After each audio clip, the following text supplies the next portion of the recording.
దాని కొరకు ఆహ్వానిద్దాము.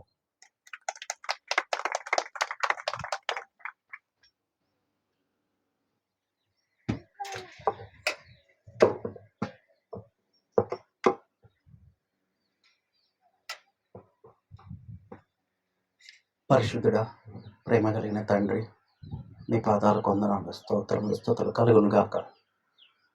మా రక్షకుడు, మా ప్రభు అయిన యేసుక్రీస్తు ప్రభువా, నీ పాదాలకు వందనాలు. సమాధానకర్త, ఆదరణకర్త, సత్యస్వరూపైన పరిశుద్ధాత్మదేవ, మీకే స్తోత్రములు, స్తుతులు, మీ పాదాలకు వందనాలు.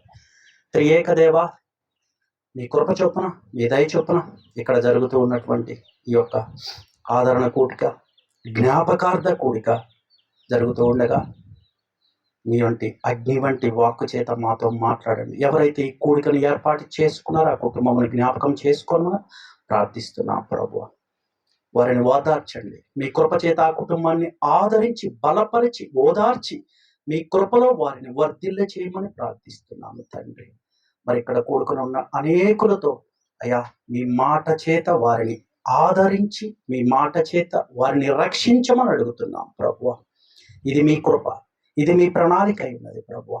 ఇక్కడ జరుగుతున్నటువంటి ఈ కోడికలో మీ యొక్క ఆత్మశక్తిని ఇక్కడ కుమ్మరించండి. ప్రాంతమంతటిని మీ ఆధీనంలోనికి తీసుకోవాలని అర్థిస్తూ ప్రార్థిస్తున్నాం తండ్రి. మాట్లాడేవాడని నేను కాదు, కానీ నాలో ఉన్న మీరే ప్రభువా. అయ్యా, నా నోట మీ మాటను పెట్టండి. మీ గాయములలో నన్ను మరుగు చేసుకొనండి.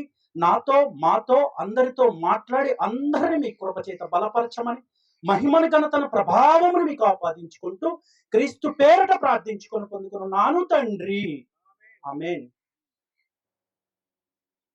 ఈ ఆదరణ కోరికకు కూడుకొని వచ్చిన ప్రతి అందరికీ కూడా యేసు నామములో శుభాభివందనములు. మరి ఆత్మీయ తండ్రి గారైనటువంటి దైవజనులకు మరియు తోటి దైవజనులందరికీ కూడా యేసు నామములో వందనాలు. ఈ అవకాశం ఇచ్చినటువంటి నా దేవునికి మరియు పాస్టర్ గారికి, కనకరాజు గారికి కూడా థ్యాంక్ యూ సో మచ్. నా పేరు మల్లా సత్యనారాయణమ్మ. వృత్తిరీత్యా నేను అడ్వకేట్. నేను పుట్టి పెరిగింది భద్రాచలమే. తర్వాత చదువు నిమిత్తం అనేక ప్రాంతాల్లో, సత్తుపల్లి, కొత్తగూడెం, తర్వాత విశాఖపట్నము, తర్వాత హైదరాబాదు, తర్వాత వృత్తిరీత్యా వరంగల్, ఇంకా అనేక ప్రాంతాలు. ఇంకా నేను ఒక సందర్భంలో ఉద్యోగాలు కూడా చేశాను.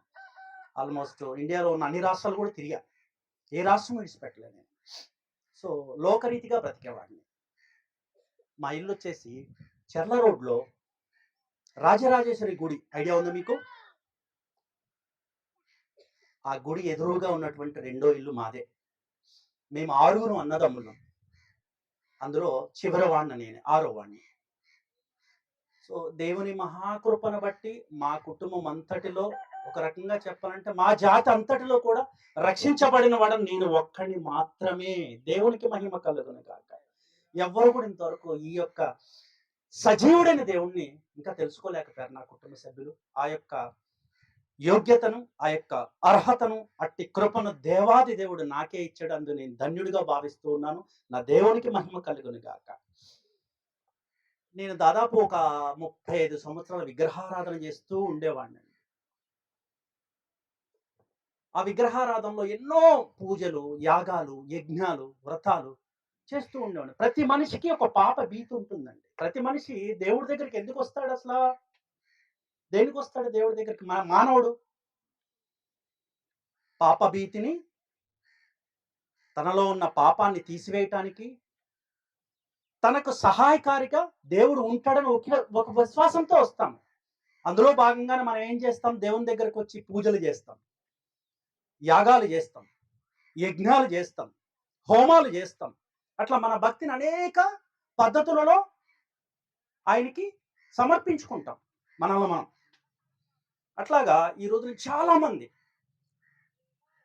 భారతదేశంలో ఉన్న వాళ్ళు ఆల్మోస్ట్ అందరూ కూడా భక్తి పరులే ఉంటారు. ప్రతి మనిషిలో కూడా భక్తి తత్వం ఉంటుంది, భక్తి ఉంటుంది. కానీ నా జీవితంలో నేను జరిగిన ఒక సాక్ష్యం చెప్తానండి. నేను పుట్టి 35 నుంచి 38 సంవత్సరాల వరకు దాదాపు మా నాన్నగారు ఒక దేవుణ్ణి చూపించారు.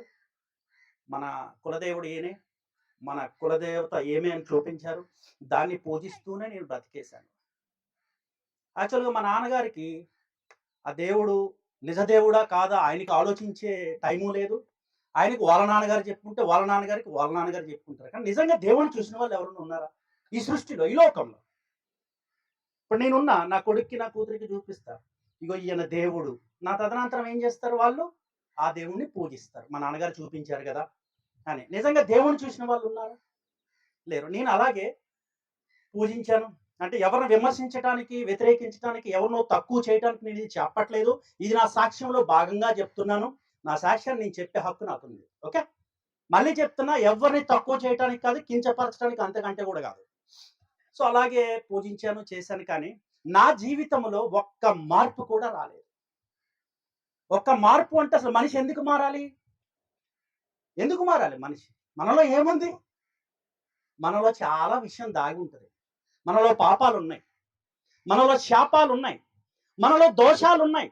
మన పితరులు చేసినటువంటి కార్యాల వల్ల వచ్చేటటువంటి ఫలాలు కూడా ఉన్నాయి. వాటిని దోషాలు, పితరుల పాపాలు అంటారు. ఇవన్నీ మానవుడి మీద ఉన్నాయని ఒక బైబిలే కాదండి, భగవద్గీత చెప్తుంది కర్మఫలం గురించి, ఖురాన్ చెప్తుంది, అట్లనే బైబిల్ కూడా చెప్తుంది. అనేక గ్రంథాలు, జైనిజం, బుద్ధిజం, ఇట్లా ప్రతి మత శాఖ కూడా మానవుడి గురించి, మానవుల్లో ఉన్నటువంటి పాపముల గురించి, ఆ పాప పరిహారార్థం పరిష్కారాన్ని గురించి అన్ని దైవ గ్రంథాలు చెప్తాయి. ఏ దైవ గ్రంథాన్ని తీసేయటానికి వీలు లేదు. అన్నింటిలో సత్యం ఉన్నది. ఏమున్నది? అన్ని గ్రంథాల్లో సత్యం ఉన్నది. కానీ ఒక్క తేడా ఉన్నది ఈ బైబిల్కి ఇతర గ్రంథాలకి. వాటన్నింటిలో సత్యం ఉంటే ఈ బైబిల్లో ఏముందంటే సర్వ సత్యం ఉన్నది. దేవునికి మహిమ కలుగును గాక. సత్యము వేరు, సర్వ సత్యము వేరు అనే విషయం తెలుసుకోవటానికి 36 ఏళ్ళు పట్టిందండి నాకు. అది కూడా నా అంతటి నేను తెలుసుకోలేదు. వాక్కై ఉన్న దేవుడు, వాక్యమై ఉన్న దేవుడు, సాక్షాత్తు కృపా సత్య సంపూర్ణుడు అయినటువంటి యేసుక్రీస్తు ప్రభువారి మహాకృపను బట్టి మాత్రమే నేను తెలుసుకోగలిగాను. దేన్ని? సర్వ సత్యాన్ని. దేన్ని? నిజ దేవుణ్ణి. దేన్ని? జీవము కలిగిన దేవుణ్ణి. నేను పూజించేది ఎవరిని అసలు? అంతకుముందు నేను పూజించింది ఎవరిని? ఇప్పుడు నేను పూజించేది ఎవరిని? అంతకుముందు నా దేవుడు ఎవరు? ఇప్పుడు నా దేవుడు ఎవరు? అంతకుముందు నా దేవుడు ఎవరంటే నాకు జన్మనిచ్చిన నా తల్లిదండ్రులు చూపించినటువంటి దేవుడు. ఎవరు? నేను ఇంతకుముందు పూజించింది. ఇప్పుడు నేను పూజించేది ఈ సర్వాన్ని సమస్తాన్ని సృజించిన దేవుడు. నోటి మాటు చేత భూమిని, ఆకాశమును, సముద్రమును, సూర్యుని, చంద్రుని, నక్షత్రములను, భూజంతులను, ఆకాశ పక్షులను, సముద్ర మత్స్యములను, పాకు పురుగులను సైతం నోటి మాట చేత, వాక్కు చేత సృజించిన సృష్టికర్త అయిన దేవుడిని నేను ఇవాళ ఆరాధిస్తూ ఉన్నాను. దేవునికి మహిమ కలుగును గాక. ఇంకొకటి కూడా ఉంది. తన స్వహస్తాలతో తన పోలిక చొప్పున తన స్వరూపమందు నేల మంటితో నన్ను నిన్ను తయారు చేసిన దేవుణ్ణి పూజిస్తూ ఉన్నాను. అంతకుముందు నేను పూజించింది ఎవరిని? నా చేతులతో నేను తయారు చేసిన దేవుణ్ణి పూజించాను. ఎవరిని? నా హస్తకృత్యాలతో, మానవుడి యొక్క హస్తకృత్యాలతో తయారు చేసినటువంటి దేవుని నేను పూజించాను. ఇప్పుడు నేను పూజించే దేవుడు ఎవరు అంటే ఈయన నన్ను నిన్ను సృష్టి మొత్తాన్ని సృజించిన సృష్టికర్త అయిన దేవుని పూజిస్తూ ఉన్నాను. ఈయన పేరు నజరేయుడైన యేసుక్రీస్తు ప్రభు. ఆయన అందరికీ ప్రభు. ఏ కులానికి, ఏ మతానికి, ఏ వర్గానికి, ఏ ప్రాంతానికి, ఏ దేశానికి భేదమే లేదు. అందరికీ, సృష్టితో సహా ఎవరి దేవుడు? ఆయనే. ఈ సర్వ సృష్టికి, ఈ సర్వ మానవాళికి కూడా దేవుడు ఎవరంటే నజరేయుడైన యేసుక్రీస్తు ప్రభువు మాత్రమే. ఇది తెలుసుకోవటానికి నాకు ఎన్ని సంవత్సరాలు పట్టిందంటే 37. నేను బిఏ చదివాను, నేను ఎల్ఎల్బి చదివాను, నేను ఎంబీఏ చదివాను, నేను హైకోర్టు లాయర్ వృత్తి చేస్తూ ఉన్నాను, నేను ఒక పెద్ద సాఫ్ట్వేర్ కంపెనీలో హెచ్ఆర్ మేనేజర్గా చేశాను. ఈ లోక సంబంధమైన విద్య నన్ను ఈ నిజ దేవుడి దగ్గరికి చేర్చగలిగిందా? చెప్పాలి. చేర్చగలిగిందా? ఇన్ని లక్షల రూపాయలు పెట్టుకొని 3 యూనివర్సిటీలో చదివినటువంటి చదువు నన్ను ఈ నజరేయుడైన యేసుక్రీస్తు ప్రభు అనేటటువంటి నిత్య జీవాన్ని ఇచ్చే సృష్టికర్త పాదాల దగ్గరికి చేర్చిందా? సున్నా. ఈ లోక జ్ఞానము సున్నా. ఈ యూనివర్సిటీలు చెప్పే జ్ఞానము సున్నా. దేంట్లో సున్నా? లోకంలో మిన్న, కానీ దేవునిలో సున్నా. దేవునికి మహిమ కలుగునుగాక. ఆయన ఒక వ్యక్తిని ఆకర్షించని ఎడల ఆయన ఎవరు కనుగొనలేరట. దేవుని తెలుసుకోవటం నీ వల్ల నా వల్ల అవుతుందా? నేను ఒక రూపం చేసుకొని, నేను ఒక సృష్టిలాగా సృష్టించుకొని పూజించేస్తుంది దేవుడు అయిపోతుందా? మా నాన్నగారు ఈ రాజరాజేశ్వరి గుడి అనేది భద్రాచలంలో ఉంటుంది. అది చెర్ల రోడ్లు వెళ్ళి చూడండి. మా నాన్నగారి పేరు లిఖించబడి ఉంటుంది అక్కడ. మళ్ళా ఆంజనేయులు గారు అని. దాంట్లో ఉన్న మూల విరాట్ నల్లటి విగ్రహాన్ని తీసుకొని వచ్చింది మా నాన్నగారు, ఇంకొక ఇద్దరు మోసుకొని వచ్చి ప్రతిష్ఠించారు. ప్రాణ ప్రతిష్ఠ అని ఆ విగ్రహాన్ని మా నాన్నగారు చూపిస్తే నేను పూజించాను. మళ్ళా చెప్తున్నా, ఇది సత్యము. నేను చెప్పేదేంటి? సత్యమే. నేను చెప్పేది అబద్ధం కాదు. ఒకవేళ కోపం ముడితే పుట్టచ్చు, కానీ సత్యం తెలుసుకోవాలి. ప్రతి మనిషి తెలుసుకోవాలి. ఒకప్పుడు ఈ సత్యం నాకు వేరే వాళ్ళు వచ్చి చెప్తుంటే నేను అంగీకరించేవాడిని కాదు. ఎందుకు? నాకు 3 దేవతలు ఉన్నారు కదా, నాకు దశావతారాలు ఉన్నారు కదా, ఆ దేవుడు నాకుండగా ఇంకో దేవుడు నాకెందుకు అనుకునేవాడిని. ఆ భావంలో ఉండేవాడిని నేను. కానీ ఇవాళ దేవుడు ఒక్కడే. ఆయన ఎవరు? అద్వితీయుడగు యెహోవా.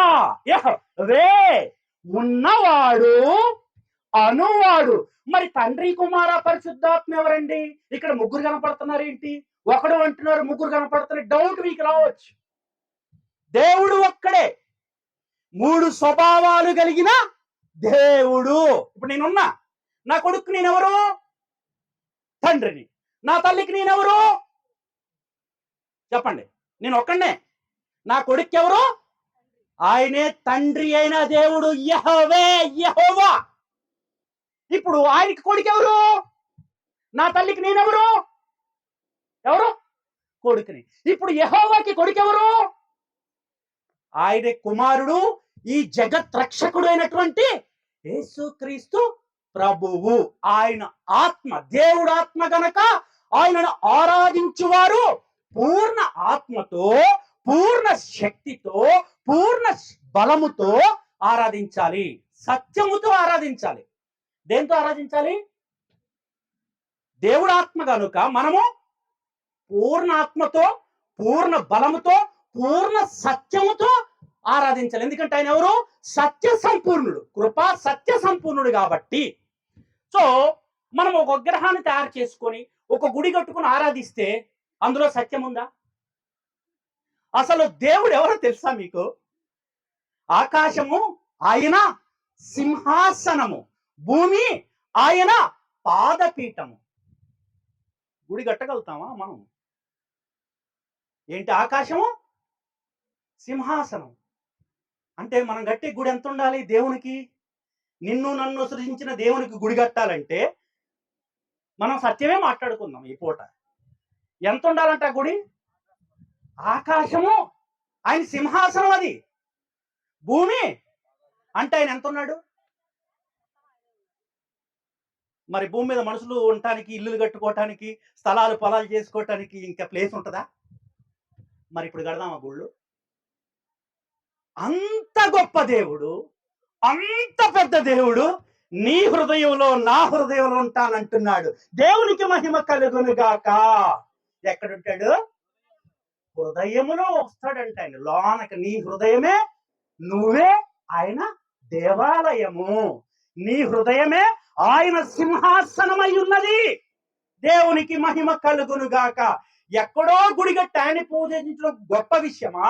మన హృదయం అనే ఒక సింహాసనం మీద ఆయనను కూర్చుండబెట్టి పూజించటం అనేది గొప్ప విషయమా? నీ హృదయంలో దేవుడు ఉంటే నువ్వు ఇంకెక్కడికైనా వెళ్తావా? నేను ఎక్కానండి 116 కేజీల బరువుతో కొండెక్కా. నా పాదం ఎలా అయిందంటే ఇట్లా పట్టుకొని ఇట్లా తగిలితే పగిలిపోద్ది, మెత్తబడిపోయి ఇక బ్లడ్ ఇట్లా వచ్చేస్తనమాట. అలాంటి అంత భక్తి అంటే గొప్ప కోసం కదా, సత్యం కోసం చెప్తున్నాను. నేను తిరగని దేవాలయం లేదు ఈ భారతదేశంలో. ఆల్మోస్ట్ అన్ని దేవాలయాలు తిరిగాను. అంత భక్తి పర కుటుంబం నాది. కానీ నాలో ఉన్నటువంటి ఒక చిన్న వ్యసనం, పాపాల గురించి తర్వాత ఒక వ్యసనం అంటే మనిషికి ఇవాళ ఎన్ని రకాల వ్యసనాలు ఉన్నాయి? మద్యం, జూదం, వ్యభిచారం, ఈ 3 చాలు. పెద్ద లిస్ట్ ఉంది కానీ ఈ 3 చాలు. ఈ మూడింట్లో వాటిలో నేను ఒక్కటి కూడా జయించలేకపోయాను. నేను క్రికెట్ బెట్టింగ్లు పెట్టామండి, ఐపీఎల్ మ్యాచ్లు పెట్టేవాళ్ళు, లక్షలు లక్షలు. మేము ఒక బ్యాచ్ ఉండేది నాకు, అందులో పోలీస్ డిపార్ట్మెంట్లో కూడా ఉండేవాళ్ళు నా ఫ్రెండ్సే. ఇంకా నన్ను ఆపేదేవాడు. నేను సిగరెట్లు తాగేవాడిని. అట్లా అన్ని బలహీనమైనటువంటి వ్యసనాలు అవి. వాటిని నేను జయించలేకపోయాను. వాటిని జయించడానికి నేను మాలలు వేసుకున్నాను. చెప్పారు పెద్దలు, వాళ్ళకి తెలిసింది వాళ్ళ మంచి కాబట్టి చెప్తారు. సరే మాల వేసుకుందాం, వీటన్నింటిని జయించేద్దామని వేసుకున్నాను. కానీ ఏ మాల, నేను పూజించిన ఏ దేవుడు కూడా నాలో ఉన్న బలహీనతల్ని జయించే శక్తి నాకు ఇవ్వలేకపోయాడు. నా బలహీనతలు నేను జయించలేకపోయాను. కానీ ఏ గుడికి వెళ్ళలేదు, ఏ మాల వేయలేదండి. ఈ బైబిల్ పట్టుకుని కూర్చొని చదువుతూ అడిగాను, ఏసయ్యా నువ్వు పరిశుద్ధుడు అంట కదా, నాకు తెలియదు తండ్రి, నువ్వు పరిశుద్ధుడు అయితే నేను కూడా పరిశుద్ధంగా ఉండాలని ఆశపడుతున్నాను ప్రభువా. నాకు నీకు మధ్య గోడను అడ్డం తీసే తండ్రి, నేను రక్షణలోకి రావాలనుకుంటున్నా, నీ నామంలో బాప్తీసుంటా. దేవునికి నేనేం చేశాను? టెస్ట్ పెట్టా. నువ్వు తీసే ఇవన్నీ, నిన్ను నమ్ముతా, నమ్మి అప్పుడు నిన్ను నా సొంత రక్షకుడిగా అంగీకరించి పూజిస్తా. నేను నమ్మిన దేవుడే, నమ్మకపోయినా దేవుడే. కరెంట్ తీయకుంటది, నువ్వు పట్టుకున్నా షాక్ కొడుతుంది, పట్టుకోకపోయినా దాని ప్రభావం ఏంటి? పవరు, శక్తి శక్తే. నువ్వు ఒప్పుకుంటే ఉన్నట్టు, నువ్వు ఒప్పుకోకపోయినా ఉన్నట్టే. అట్లాగా కృపాసత్య సంపూర్ణుడు తన కృపను బట్టి నాలో ఉన్న ప్రతి బలహీనతను కూడా కొట్టివేశాడండి. దేవునికి మహిమ కలుగును గాక. ఈ రోజు నేను టీ టోట్లర్, అంటే సిగరెట్ నాకు ముక్కుకి పడదు, వాసన కూడా పడదు. ఒకప్పుడు సిగరెట్ లేకపోతే నేను బలహీనున్నా, తాగాలి, పొద్దుట్లేసి అది తాగాలి. నేను అది తాగకపోతే బలహీనత నాకు. పడుకునే ముందు కూడా తాగాల, అది తాగకపోతే నిద్ర రాదు, అది తాగకపోతే ఏమీ చేయలేను. ఇవాళ దాని వాసన కూడా నాకు పడదు. అంటే ఆ బలహీనతను జయించేటటువంటి ఆ పరిశుద్ధ జీవితాన్ని ఎవరిచ్చారు? ఈయనెవరు? ఈయన పరిశుద్ధుడైన దేవుడు కాబట్టి ఆ పరిశుద్ధతను బట్టి ఆయనను నమ్ముకున్న వారిని సైతం పరిశుద్ధులుగా చేయటానికి సమర్థత కలిగినటువంటి దేవుడు. దేవునికి మహిమ కలుగును గాక. అట్లా నాలో ఉన్న ప్రతి బలహీనతను కూడా నేనే కొండెక్కలేదు, నేనే మానేయలేదు, తండ్రి అని అడిగా అంతే, ప్రార్థన ద్వారా. ఈయనలో ఉన్న గొప్పతనం ఇంకోటి ఏంటంటే, ఇంతకుముందు నేను దేవుడి దగ్గరికి వెళ్ళేవాడిని ప్రయాణాల ద్వారా, ట్రైన్ ద్వారా, బస్సుల ద్వారా, కార్ల ద్వారా వెళ్ళేవాడిని. ఇప్పుడు ఈయన నా దగ్గరకు వస్తాడు. దేవునికి మహిమ కలుగును గాక. ఇంతకుముందు నేను పూజించిన దేవుని దగ్గరికి నేను వెళ్ళాల్సి వచ్చేది. ఇప్పుడు నేను పూజించే దేవుడైనటువంటి యేసు దగ్గరికి నేను వెళ్ళాల్సిన అవసరం లేదు. ఎందుకంటే ఈయన సజీవుడైన దేవుడు, ఈయన కన్నులతో చూడగలిగిన దేవుడు, ఈయన కాలితో నడవగలిగిన దేవుడు, ఈయన చేతితో తోట్రిల్లు వారిని బలహీనుని సైతం లేవనెత్తి నుంచుండబెట్టగలిగిన సమర్థత కలిగిన దేవుడు. దేవునికి మహిమ కలుగును గాక. ఎంత తేడా ఉందండి నా జీవితంలో. గతంలో నేను ఎతికేవాడిని, ఇప్పుడు నన్ను ఎత్తుక్కుంటూ వస్తాడు ఆయన. నశించిన వారిని, నశించిన దానిని వెతుకుకుంటూ వస్తాడు. తప్పిపోయిన గొర్రె పిల్లని కాపరి ఎలా వెతుకుకుంటూ వస్తాడో, పాపములో పుట్టి పాపములో పెరిగి పాతాళానికి దిగిపోయి నరకానికి సైతం అర్హత పొందున్న మనం ఇవ్వాలి. వాళ్ళందరినీ కూడా ఏం చేయటానికి వస్తున్నాడంట? ఒక కాపరి తను పెంచుకునే గొర్రెను వెతుక్కుంటూ ఎలా వస్తాడో ప్రతి ఒక్కళ్ళ దగ్గరికి వచ్చి తట్టే దేవుడండి ఈయన. దేవునికి మహిమ కలుగును గాక. మనం వెతుక్కునేవాడు దేవుడు కాదు, మనల్ని వెతుక్కుంటూ వచ్చేవాడే నిజ దేవుడు. ఆయనే సజీవుడు, మన రక్షకుడు, మన విమోచకుడు అయినటువంటి యేసుక్రీస్తు ప్రభువు. దేవునికి మహిమ కలుగును గాక. ఈ రోజు ఆయన నమ్ముకున్న నేను పరిశుద్ధ జీవితాన్ని గడుపుతూ ఉన్నానంటే కారణం ఎవరు? ఆయనే. ఇది నా భక్తిని బట్టి, నా విశ్వాసాన్ని బట్టి అంతకంటే కాదండి. ఆయన మహాకృపను బట్టి. దేని బట్టి? మహాకృపను బట్టి. నేనే యాగం చేయలే, నేనే యజ్ఞము చేయలే, నేనే పూజలు పునస్కారాలు ఏమీ చేయలే. ఆ కృప వల్ల నేను రక్షించబడ్డాను. ఆ కృప వల్ల నేను ప్రతి ఒక్క బలహీనతను జయించగలిగాను. ఇవాళ నా వంశంలోనే ఆడపిల్ల లేదండి. నాకు వాగ్దానం ఇచ్చాడు. వాగ్దానం ఇచ్చిన ప్రకారం నాకు ఆడపిల్లనిచ్చాడు. దానికోసం మా అన్నలు, మా వదిళ్ళు, మా నాన్నగారు, మా అమ్మగారు ఎన్నో యాగాలు యజ్ఞాలు చేశారు. నేను ప్రార్థనలో అడిగా, నీ చిత్తమైతే ఇవ్వు ప్రభువా. ఒక సాక్షిని పెట్టాడు నా ఇంట్లో. చూడండి ఆ సాక్ష్యాన్ని. లేపు, బిడ్డల పైకి లేపు.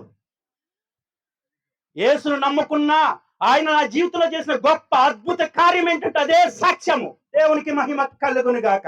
మరి ఎప్పుడైనా వచ్చినప్పుడు ఇంకా కొన్ని వివరిస్తాను, సరేనా? ఇది నా సాక్ష్యం. సో ఇప్పుడు మనం అందరం ఇక్కడ ఎందుకు కూడుకుని ఉన్నాము? ఎందుకు కూడుకుని ఉన్నాము? ఈ గృహంలో ఏం జరిగింది? ఒక వ్యక్తి మరణించారు, అంతేనా? ఈ గృహం శోధనలో ఉంది, ఈ గృహం బాధల్లో ఉంది. సో ఒక ఆదరణ కూడిక, ఆ చనిపోయిన వ్యక్తిని జ్ఞాపకం చేసుకుంటూ జ్ఞాపకార్థ కూడికను పెట్టుకొని మనమందరం కూడా యేసు నామములో ఇక్కడ కూడుకొని ఉన్నాము. చాలా పెద్ద సబ్జెక్టు, ఒక 30 minutes లో కంప్లీట్ చేసేస్తా. మనిషి జన్మ, మనిషి జీవితము, మనిషి మరణము, 3 భాగాలు కదా. ఫస్ట్ ఏంటి? పుట్టుక, తర్వాత జీవనం, తర్వాత మరణం. చిన్నపిల్లలు అడిగిన చెప్తాడు, పుట్టినవాడు గెట్టక మానడు, పుట్టినవాడు చావక మానడు. అందరూ చెప్పేది ఇదే. అయితే పుట్టేశం. ఈ మరణం అనేది 2 రకాలుగా ఉంటుంది. ఈ లోకంలో మనిషిగా పుట్టిన ప్రతి ఒక్కరికి కూడా, ఈ సర్వమానవాళికి కూడా 2 రకాల మరణాలు ఉన్నాయి. ఒకటి ఆత్మ శరీరాన్ని విడిచి వెళ్ళిపోవడం, ఇది శరీర సంబంధమైనటువంటి మరణము. రెండవది ఆత్మ దేవుణ్ణి విడిచి వెళ్ళిపోవడము, ఇది ఆత్మ సంబంధమైన మరణము. చెప్పండి, రెండు రకాల మరణాలు. ఒకటి శరీర సంబంధమైన మరణము, 2 ఆత్మ సంబంధమైన మరణము. ఎఫెసీ పత్రిక తీయొద్దని చెప్పేస్తా. 2వ అధ్యాయం 1వ వచనంలో ఒక మంచి లేఖనాన్ని ఇచ్చాడు దేవుడు. మన అపరాధముల చేత, మన పాపముల చేత మనము చచ్చిన వారమై ఉండగా ఆయన తన ప్రియ కుమారుని ద్వారా మనలను జీవంలోనికి తెచ్చాడండి. దేవునికి మహిమ కలుగును గాక. అకార్డింగ్ టు బైబుల్, ఆదిలో ఆదాము ఆజ్ఞాతిక్రమం చేశాడు కదా. ఎప్పుడైతే మొదటి మానవుడు, ఎవరైనా మొట్టమొదటి మానవుడు దేవుని ఆజ్ఞను ధిక్కరించి పాపం చేశాడు కదా. ఎప్పుడైతే ఆజ్ఞాతిక్రమం చేశాడో, ఆజ్ఞాతిక్రమము పాపము, పాపము వలన వచ్చి జీతము మరణము. ఓకే. అయితే ఇప్పుడు ఆజ్ఞను అతిక్రమించినటువంటి ఆదాము ఏమయ్యాడు? చనిపోయాడు. కానీ ఆయన తర్వాత చనిపోయాడు. వాక్యం ఏం చెప్తుంది? ఆజ్ఞాతిక్రమం పాపం, పాపం వల్ల వచ్చి జీతం మరణం.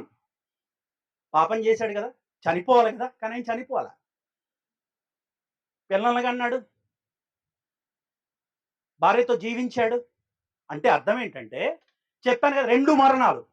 ఒకటి శరీర సంబంధమైన మరణము, 2 ఆత్మ సంబంధమైన మరణము. ఇప్పుడు ఇక్కడ ఆదాము ఎలా చనిపోయాడు? ఆత్మ సంబంధమైన మరణము. అందుకే ఎఫెసీ 2:1 అంటాడు, ఆత్మ సంబంధమైన మరణము చాలా ప్రమాదకరం.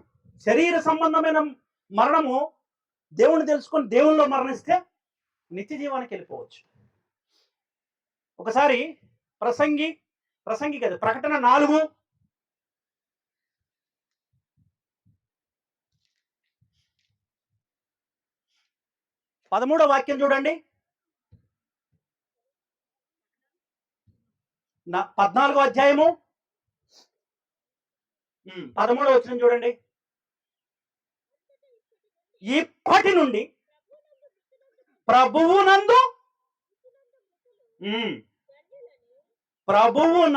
మృతు నొందిన మృతులు ధన్యులని చాలు వ్రాయమని చెప్తున్నాడు. ఎవరు? సాక్షాత్తు యేసయ్యే తన భక్తుడు అపోస్తలుడైనటువంటి యోహాను గారికి చెప్తూ ఉన్నాడు అనమాట. ఇది ప్రకటన. బైబిల్ అంతా ఒక పక్కన పెడితే ప్రకటన గ్రంథం ఒక్కటి ఒక పక్క. జరగబోయే సంగతులు ఇవన్నీ భూత భవిష్యత్తు వర్తమానాలు కలిపితే ప్రకటనలో ఉంటాయి. ఇక నుంచి క్రీస్తులో మృతి నొందిన వారందరూ ఎవరంట? ధన్యులు. దేవునికి మహిమ కలుగునుగాక. ఎందుకు ధన్యులు అంటే, ఎవరైతే యేసుక్రీస్తు ప్రభువుని తమ సొంత రక్షకుడుగా అంగీకరిస్తారో, ఎవరైతే తండ్రి కుమార పరిశుద్ధాత్మ నామములో త్రియేక దేవుని నామములో బాప్తిస్మము తీసుకుంటారో, ఎవరైతే దేవుని కట్టడలను విధులను గైకొంచు వాక్యానుసారంగా జీవిస్తారో, వారు మరణించే మరణం అండి ఇది. ఇదేం మరణము? క్రీస్తులో ఉన్నవారు మరణించే మరణము. మళ్ళీ ఇక్కడ రెండు రకాలు ఉన్నాయి. క్రీస్తులో ఉన్నవారు మరణించిన వారు ఒక గుంపు అయితే, క్రీస్తును ఎరుగకుండా, క్రీస్తును సొంత రక్షకుడుగా అంగీకరించకుండా, యేసు క్రీస్తు నామములో తండ్రి కుమార పరిశుద్ధ నామములో బాప్తిసం తీసుకోకుండా చనిపోయిన వారు ఉంటారు, వారొక గుంపు. జాగ్రత్తగా వినాలి. ఇక్కడ రెండు గుంపులు ఉన్నాయి. క్రీస్తులో మరణించిన వారు ఒక రకం. వీరెవరు అంటే, యేసయ్యను తమ సొంత రక్షకుడిగా అంగీకరించిన గుంపిది. యేసయ్యని దేవుడుగా అంగీకరించిన గుంపిది. యేసయ్యను వెంబడించిన గుంపిది. యేసయ్య చిత్తానుసారం వాక్యానుసారంగా లోకాన్ని విసర్జించి తమ ఆశలను కోరికలను సైతం త్యాగం చేసి ప్రభు మార్గములో నడిచిన గుంపిది. ఈ గుంపు వారు మరణిస్తే, ఇక నుంచి ఎవరైతే క్రీస్తునందు మరణిస్తారో వారందరూ ధన్యులు. ఈ గుంపులో మరణించిన వారికి దేవుడిచ్చే వరం ఏంటో తెలుసా? మరణం అనేది ఒక గొప్ప వరము. దేవునికి మహిమ కలుగునుగాక. క్రీస్తులో ఉన్నవారు మరణిస్తే అది గొప్ప వరము. మరి లోకంలో ఉన్నవారు మరణిస్తే, క్రీస్తు ఎవరో వీళ్ళకి తెలియదు, క్రీస్తు నామములో బాప్తిసం తీసుకోలేదు, క్రీస్తుని తమ సొంత రక్షకుడిగా అంగీకరించలేదు, అసలు యేసుక్రీస్తు ప్రభు ఎవరో కూడా వీళ్ళకి తెలియదు. అటువంటి వారు చనిపోతే ఎక్కడికి వెళ్తారు అసలు? తీయండి యెషయా గ్రంథము.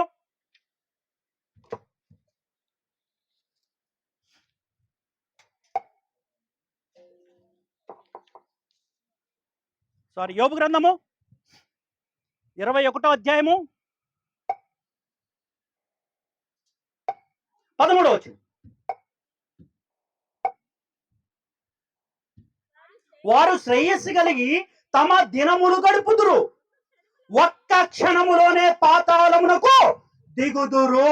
ఈ గుంపు ఎవరు? మొట్టమొదటిగా చెప్పాను కదా, క్రీస్తులో మరణించిన వారు ధన్యులు, అదొక గుంపు. ఇప్పుడు చెప్పేది రెండో గుంపు. వీరట జీవిత కాలం అంతా ఎలా జీవిస్తారు? పై వచనాల్లో ఉంటది. తినుచు త్రాగుచు పెండ్లికి ఇవ్వబడుతూ పెండ్లి చేసుకుంటూ శరీరాశలు నేత్రాశలు జీవపుడంబాలతోటి చూసిన దాన్ని చేస్తూ వారు విచ్చలవిడిగా బ్రతుకుతూ ఉంటారు. వీరి జీవితంలో యేసుక్రీస్తు ప్రభు ఉండడు. వీరు యేసుక్రీస్తు ప్రభు రక్షకుడిగా అంగీకరించరు. వీరికి రక్షణ లేదు అసలు. వీరి పాపముల నుంచి వీరిని విమోచించే రక్షకుడు యేసుక్రీస్తు ప్రభు ఎవరో ఎరగని వారు వీరు. వీరు చనిపోతే ఎక్కడికి వెళ్తారంట? మళ్ళీ చదవమ్మది. ఒక్క క్షణములో పాతాళమునకు దిగిపోతారు. అంటే ఈ లోకములో దేవుణ్ణి నమ్ముకొని దేవుళ్ళో ఉన్న గుంపు ఒకటి ఉంది. అంటే సార్వత్రిక సంఘాన్ని గురించి చెప్తున్నాను. దేవుడు అంటే తెలుసుకోకుండా, అంటే దేవుడు అంటే నిజ దేవుడు ఎవరు? యేసుక్రీస్తు ప్రభువే. ఇక్కడ నా అర్థం, యేసుక్రీస్తు ప్రభువుని తెలుసుకోకుండా జీవించిన వారు ఒక గుంపు. ఈ యేసును తెలుసుకోకుండా జీవించారు చూసావు, లోకపు డంబాలతో, జీవపు డంబాలతో, శరీర ఆశలతో, అడ్డోదుపు లేకుండా, దేవుని వాక్యం లేకుండా, దేవుని తమ సొంత రక్షకుడిగా అంగీకరించకుండా, బాప్తిసం తీసుకోకుండా ఉన్నవారు చనిపోయిన తర్వాత ఒక్క క్షణంలో పాతాళానికి దిగిపోతారు. వీళ్ళని రక్షించే వాళ్ళు ఎవరైనా ఉన్నారా? అంటే లోకానుసారమైన జీవితంలో ఉన్నవారు మరణిస్తే వెళ్ళేది ఎక్కడికి? పాతాళానికి, అంటే నరకము. యేసును వెంబడిస్తూ యేసుక్రీస్తు ప్రభువును రక్షకుడిగా అంగీకరించి యేసులో మృతి నుంచి ఎక్కడికి వెళ్తారు? ధన్యులై పరలోకానికి, నిత్య జీవానికి వెళ్తారు. వారి ఆత్మ ఏమవుతుంది? మొదటగా ఏం చెప్పాను? రెండు రకాల మరణాలు. శరీరం, ఆత్మ శరీరం నుంచి విడిపోవటం అనేది ఒక మరణము. ఆత్మ దేవుని నుంచి విడిపోవటం అనేది ఒక మరణము. ఇప్పుడు ఎవరైతే యేసులో ఉన్నారో వారు శరీరము నుంచి ఆత్మ విడిపోయినప్పటికీ కూడా ఆత్మ ఎవరితో ఉందంటే యేసుక్రీస్తు ప్రభువుతో ఉంది, విమోచకుడితో ఉంది. కాబట్టి శరీరం అనేది మరలా ఏమవుతుంది? మహిమను ధరించుకొని పరలోకానికి చేరుతుంది. అదే యేసుక్రీస్తు ప్రభు లేని జీవితం అయితే మృతముగా ఉండిపోయి పాతాళానికి దిగిపోతుంది. ఈ రెండు రకమైన మరణాల్లో గొప్ప మరణం ఎవరిది అంటే యేసులో మరణించిన వారిది. దేవునికి మహిమ కలుగును గాక. ఒక మనిషి ఎలా మరణించాలి ఇప్పుడు చెప్పండి? యేసులో మరణించిన వారు ధన్యులు. ఇప్పుడు ఈ గృహంలో ఈ అబ్బాయి యేసునామములో బాప్తీసం తీసుకుని ఉన్నాడు. ఈయన ఎవరు? ఈయన యేసులో మరణించిన వాడా, లోకంలో మరణించిన వాడా? యేసులో మరణించిన వారు ఎవరు? ఇప్పుడు గట్టిగా చెప్పండి. ఇప్పుడు ఇంటిలో మరణించినటువంటి ఆ మనిషి, యేసులో మరణించినటువంటి ఆ మనిషి ఎవరు? ధన్యుడు. లేపడి చేయి గట్టిగా. ధన్యుడు. క్రీస్తులో మరణించిన వారు ధన్యులు. మరణము వారి మీద ప్రభుత్వం చేయుట, మరణానికి వారి మీద ఎటువంటి అధికారము లేదు. ఎందుకు లేదు? హోషేయ గ్రంథము 13వ అధ్యాయం 14వ వచనం చూడండి ఒకసారి.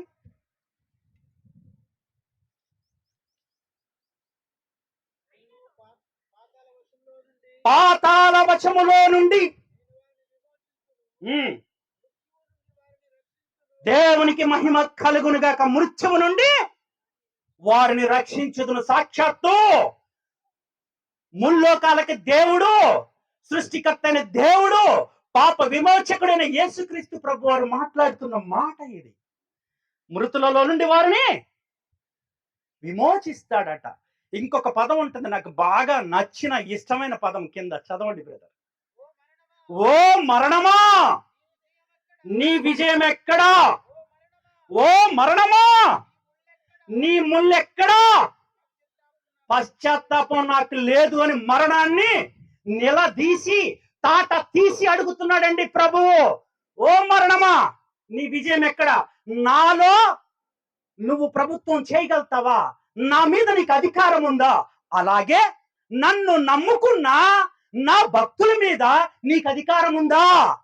నన్ను నమ్ముకొని నాలో మృతులుగా ఉన్న నా నామాన్ని ధరించినటువంటి క్రైస్తవుల మీద నీకు అధికారం ఉన్నదా? పశ్చాత్తాపము నాకు లేదు. మరణాన్ని గెలిచి మరణపు ముళ్ళను విరిచి మృత్యుంజయుడుగా 3వ రోజున పునరుత్థానం లేచాడండి క్రీస్తు.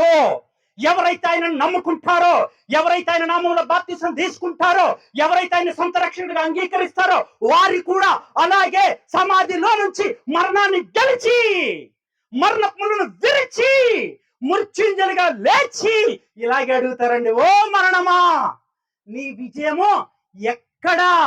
ఓ మరణమా నీ ముళ్ళు ఎక్కడా? ఎందుకంటే మనం ఎవరము? క్రీస్తులో జీవించుచున్న మనమే గాని, క్రీస్తులో మృతి నొందిన మనమే గాని ఎవరము? ధన్యులము. మరణము మనలను బంధించి ఉంచుట అసాధ్యము. దేవునికి మహిమ కలుగును గాక. గట్టిగా చెప్పండి, దేవునికి మహిమ కలుగును గాక. యుగ యుగములు తరతరములు రాబో యుగములకు శాశ్వత కాలం నుంచి శాశ్వత కాలం వరకు మహిమయు ఘనతయు ప్రభావమును కలుగును గాక. ఒక్కసారి హెబ్రీ పత్రిక 2వ అధ్యాయము 14-15 చూడండి. మరణాన్ని ఆయన ఏం చేశాడో, ఆ మరణ ఫలం మన మీదకి ఎలా వస్తుందో. 2:14, 2వ అధ్యాయం 14వ వచనం. ఆ పిల్లలు రక్తమాంసములు గలవారైనందున ఆ ప్రకారమే మరణం యొక్క బలము గలవారిని అనగా అపవాదిని మరణము ద్వారా నశింపజేయుటకు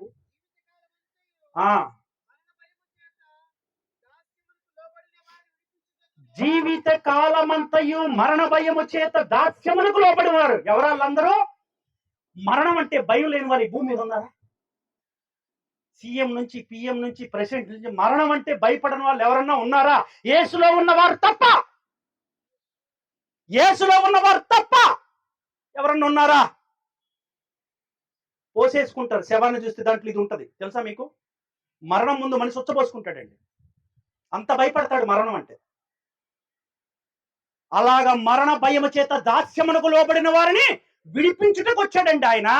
ఏదో మామూలుగా రాలా భూమి మీదకి ఆయన.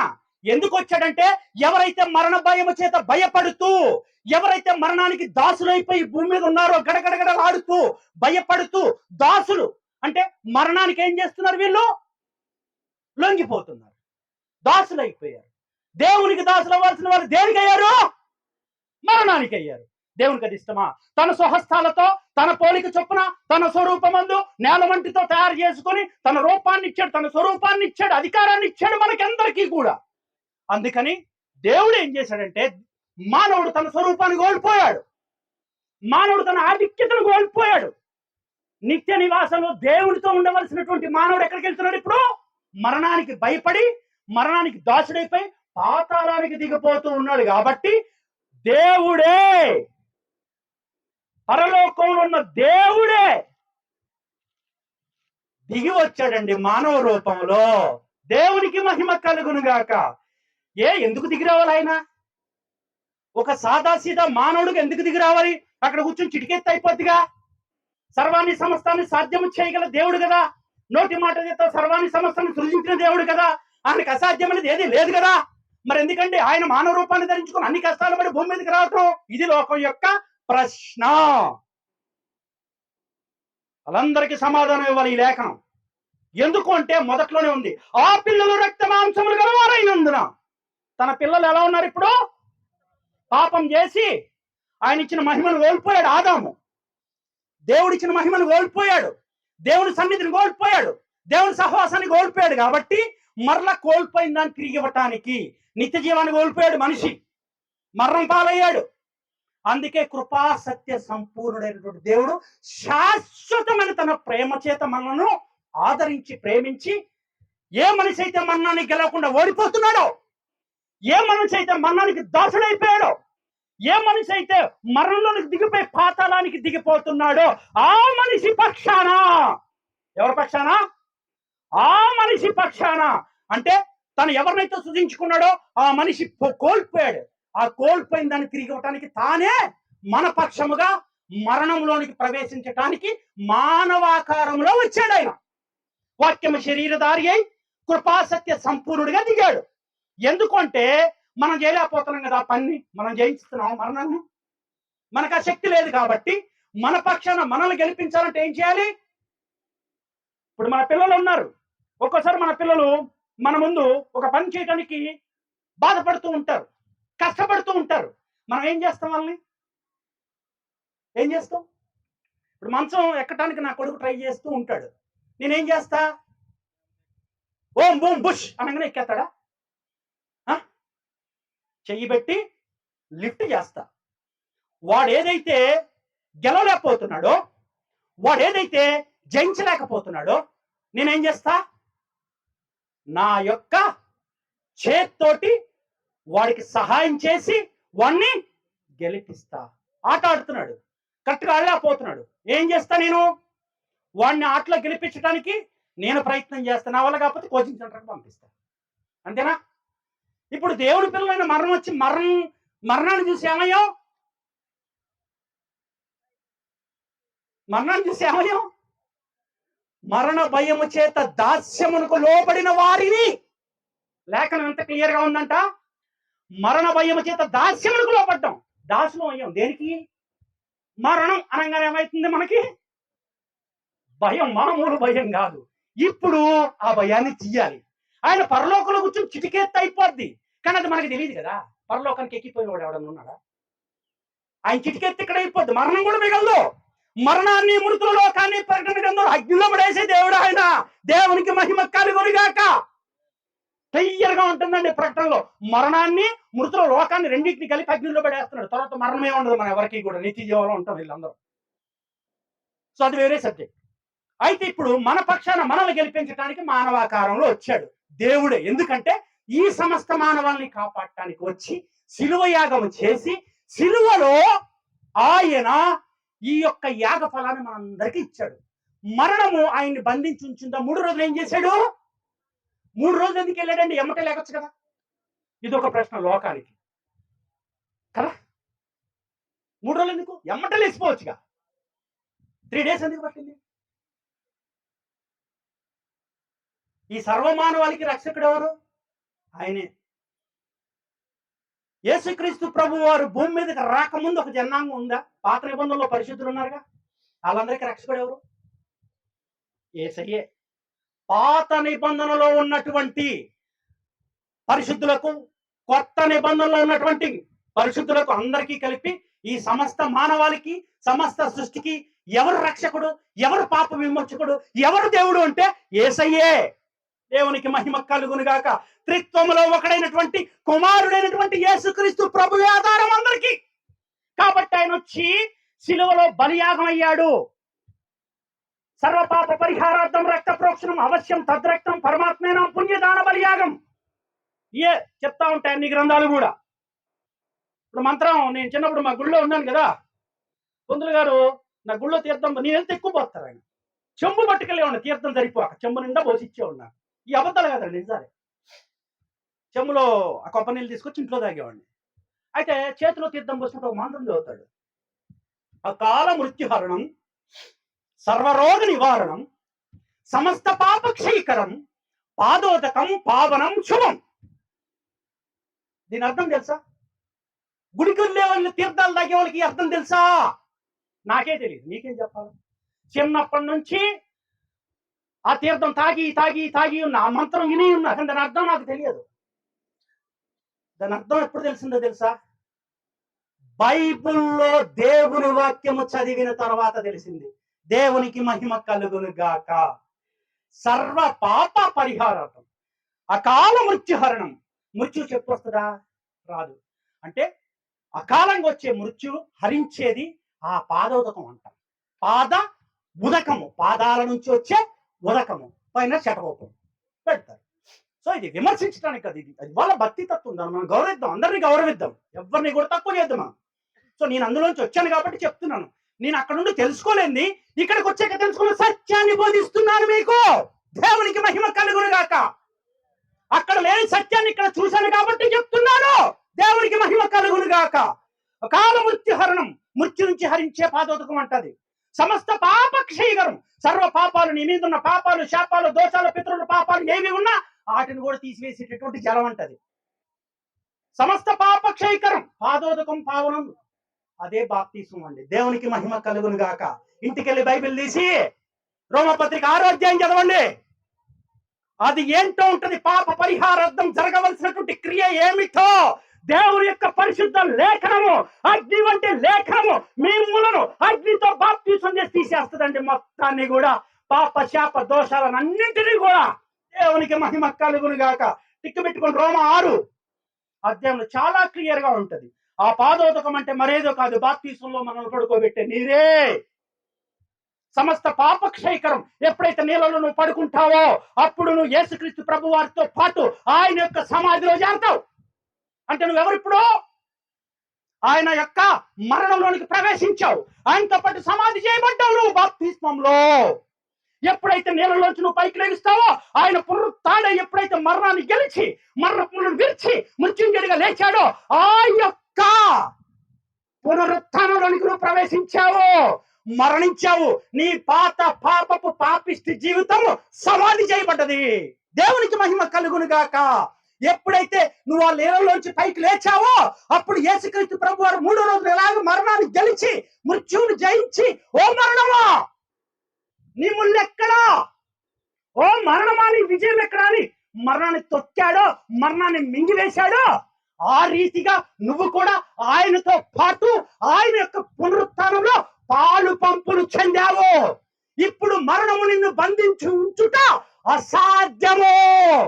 దేవునికి మహిమ కలుగును గాక. క్రీస్తులో ఉండి మరణించిన వారు ఇప్పుడు ఎవరు?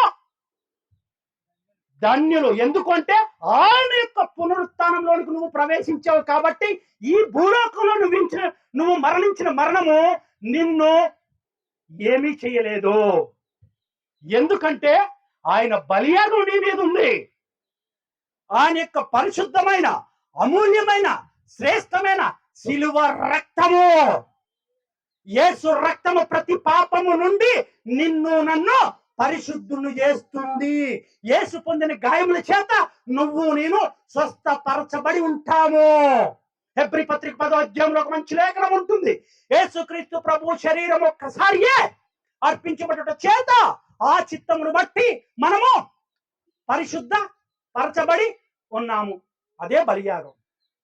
ఇంకా మనం ఏ బలులు ఇవ్వాల్సిన అవసరం లేదు, ఏ పూజలు చేయాల్సిన అవసరం లేదు, ఏ హోమాలు చేయాల్సిన అవసరం లేదు, ఏ యాగాలు చేయాల్సిన అవసరం లేదు. మన పక్షాన మనము చెల్లించవలసినటువంటి అన్ని బలులను, అన్ని యాగాలను, అన్ని యజ్ఞాలను, అన్ని పూజలను యేసుక్రీస్తు ప్రభు వారు సిలువలో అర్పించడం జరిగింది. ఒకే అర్పణ చేత ఈ సమస్త మానవాళికి కూడా పాపము నుంచి విమోచన కలిగింది, మరణము నుంచి విమోచన జరిగింది. కాబట్టి ఇప్పుడు క్రీస్తునందు మృతులైన వారు ధన్యులు లేఖనము ఖండించి చెప్తోంది. దేవునికి మహిమ కలుగునుగాక. ఇంకా చెప్పాలా పేరా? లేఖనాలు చెప్పనా? చెప్పనా? ఇంకా టైం తెలియదు నాకు. Okay okay.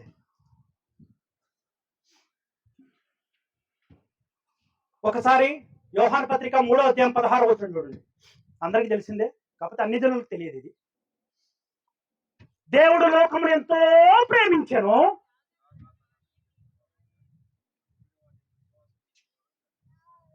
తన అద్వితీయ కుమారుని యందు విశ్వాసం ఉంచువారట.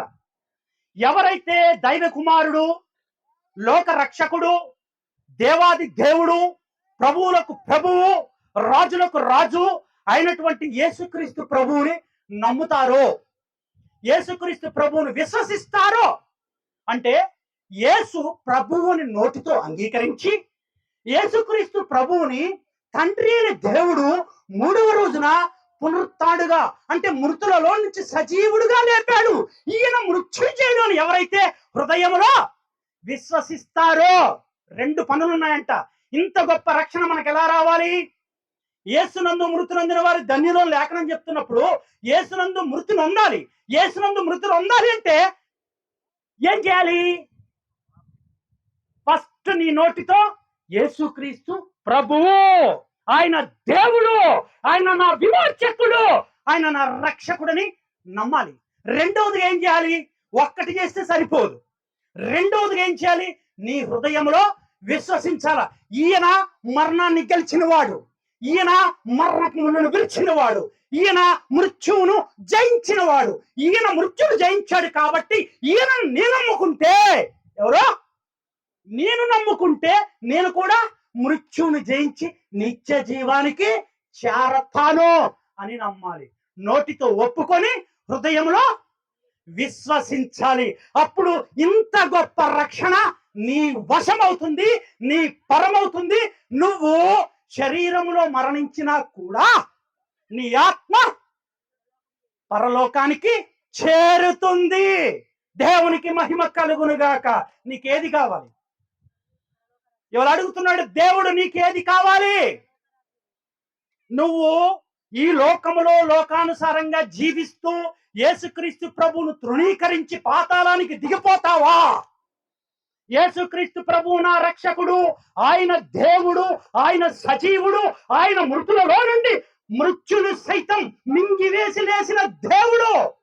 మరణానికి ఆయన మీద ఎటువంటి అధికారము లేదు, ప్రభుత్వము లేదు. కాబట్టి ఈయనను నమ్ముకుంటే నేను నా పాపాల నుంచి విమోచించబడతాను అని ఆయన దోవలోనికి వచ్చి ఆయనను నమ్ముకొని ఆయనలో మృతి చెంది పరలోకానికి నిత్య జీవాన్ని ఇచ్చేటటువంటి ఆ దేవుని లోకానికి వెళ్ళి ఆయన పక్కన సింహాసనం మీద కూర్చుంటావో నిర్ణయము నీదే. ఎందుకంటే దేవుడు ప్రతి మనిషికి కూడా స్వతంత్రాన్ని ఇచ్చాడు. ఏమండి, దేవుడు నాకు కనపడాలండి, దేవుడు నాకు కనపడి మాట్లాడితే మారుతానండి, ఈ లేవు. ఎందుకు లేవు? నీకేమిచ్చాడు? నీకు స్వేచ్ఛనిచ్చాడు. నీకేమిచ్చాడు? నీకు స్వతంత్రాన్ని ఇచ్చాడు. నీకు ఇచ్చిన స్వేచ్ఛ దేని కొరకు? ఆయనను ఎరుగుట కొరకు. దేని కొరకు? శరీరాచన కొరకు, నేత్రాచన కొరకు, జీవపు డంబాల కొరకు, చూసిన దాన్ని చేయుట కొరకు, ఉన్నది కదా అని చెప్పి ఏది పడితే చేయుట కొరకు, లేకపోతే కాలు ఉంది కదా అని చెప్పి ఎటు పడితే తిరుగుట కొరకు కాదు. నీకు, నీ శరీరానికి, నీ జీవితానికి ఆయన ఇచ్చిన స్వేచ్ఛ దేనికో తెలుసా? ఆయనను ఎరుగుట కొరకు. దేవుని యందు, యెహోవా యందు భయభక్తులు కలిగి ఉండుట జ్ఞానానికి మూలం. ఆయన్ని తెలుసుకుంటంలోనే మన జీవితం సరిపోదు. తెలుసా మీకు ఈ విషయం? యేసుక్రీస్తు ప్రభువుని గురించి బైబిల్లో అంతా రాయబడలా. భూమి సరిపోదంట. ఆయనను గూర్చి, ఆయన దైవత్వాన్ని గూర్చి, ఆయన మహిమను గూర్చి, ఆయన ప్రభావమును గూర్చి, ఆయన ప్రేమను గూర్చి, ఆయన కరుణను గూర్చి, ఆయన కృపను గూర్చి, ఆయన వాత్సల్యమును గూర్చి, ఆయన స్వరూప స్వభావములను గూర్చి, ఆయన గుణాతిశయములను గూర్చి రాయటానికి ఈ భూలోకం సరిపోదు. అంత గొప్ప దేవుడండి. యేసు నామములో అందరూ రక్షించబడుదురు గాక. ప్రార్థన చేసుకుందామా? పరిశుద్ధుడా, ప్రేమ కలిగిన తండ్రి, నీకే స్తోత్రములు స్తుతులు కలుగును గాక. మీ కృప చొప్పున, మీ దయ చొప్పున తండ్రి, ఈ రోజున ఈ కూడిక పెట్టినటువంటి ఆ కుటుంబాన్ని జ్ఞాపకం చేసుకోనండి. ఈ కూడికలో పాల్గొన్నటువంటి ప్రతి విశ్వాసిని, ప్రతి ఒక్క జనమును జ్ఞాపకం చేసుకోండి. ఈ కూడికను ఎంతో ప్రయాసతో వచ్చి ఏర్పాటు చేసినటువంటి మీ సేవకులను, అయా దైవ జనులను జ్ఞాపకం చేసుకోండి. వట్టివాడిని, మట్టివాడినైనా నన్ను జ్ఞాపకం చేసుకోనండి ప్రభువా. మీ చిత్తం ఏదైతే ఇక్కడ జరగవలసి ఉన్నదో ఆ చిత్తము యావత్తు యేసు నామములో ఇక్కడ విజయవంతముగా జరుగునుగాక. జగత్తి పునాది వేయబడక మునుపు మీరే చిత్తాన్ని, ఏ సంకల్పాన్ని, ఏ ప్రణాళికను మానవాళి పట్ల, ఈ ఊరు పట్ల చేసుకొని ఉన్నారో ఆ చిత్తం యావత్తు ఈ రోజున ఇక్కడ జరుగునట్లుగా కృప కుమ్మరించబడుదును గాక. మీ సన్నిధి యావత్తు ఈ ఊర్లో కుమ్మరించబడనే అనేక ఆత్మలు మీ బిడ్డ అయినటువంటి మీ దాసుడి సంఘానికి, మీ సంఘానికి నడిపించబడుదురు గాక. విన్న వాక్యము ఎవరైతే ఈ శబ్ద యంత్రము ద్వారా వాక్యము విన్నారో ఆ విన్న ప్రతి ఒక్కరి హృదయము యేసు నామములో తెరవబడుదురు గాక. వారందరూ కూడా యేసు నామములో రక్షించబడుదురు గాక. శీఘ్రముగా ఇది జరుగును గాక. తండ్రి, ఎవరైతే ఇక్కడ ఇంకా రక్షణ లేకుండా ఉన్నారో వారందరూ యేసు నామములో రక్షణ మార్గంలోనికి నడిపించబడుదురు గాక. ఎవరైతే పాపపు జీవితంలో ఉన్నారో, ఎవరైతే లోకానుసారంగా జీవిస్తూ ఉన్నారో వారందరూ కూడా మీరు నిత్య రాజ్యాన్ని పొందుకోవటానికి, మీ రక్షణలోనికి నడిపించబడి మీ కృప కిందకి వచ్చుదురుగాక. ఈ ఊరినంతటిని అయ్యా, ఇక్కడ ఉన్నటువంటి ప్రతి జనమును మీ గాయపడిన హస్తానికి అప్పచెప్పుకొని ఉండగా మీ కృప వర్షాన్ని ఇక్కడ కుమ్మరించమని అడుగుతున్నాను ప్రభువా. ఎవరైతే కుటుంబ సభ్యుడు ఈ కుటుంబంలో అయ్యా మీలో నాయన మృతి నుండి ఉన్నాడో ఆ బిడ్డ ఆత్మను ఏ దురాత్మల సమూహంలో చేరకుండా మీ సన్నిధికి చేర్చుకోమని ప్రార్థిస్తూ ఉన్నాము తండ్రి. ఎవరైతే ఈ కుటుంబాన్ని కోల్పోయి ఉన్నారో ఆ కుటుంబానికి గొప్ప ఆదరణ దయచేయండి, ఓదార్పును దయచేయండి. మీ కృప